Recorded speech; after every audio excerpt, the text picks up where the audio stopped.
Claire talked about that these people were so unafraid of the cops, who were sparsely distributed through our Capitol, which hasn't been breached since 1812, when it was burned.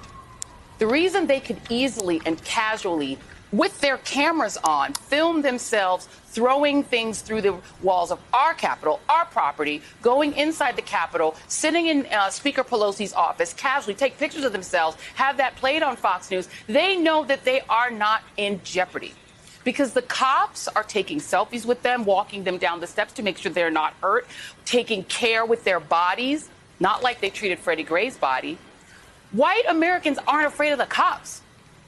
White Americans are never afraid of the cops, even when they're committing insurrection, even when they're engaged in attempting to occupy our Capitol to steal the votes of people who look like me, because in their minds, they own this country, they own that Capitol, they own the cops work for them, and people like me have no damn right to try to elect a president. Because we don't get to pick the president. They get to pick the president. They own the president. They own the White House. They own this country.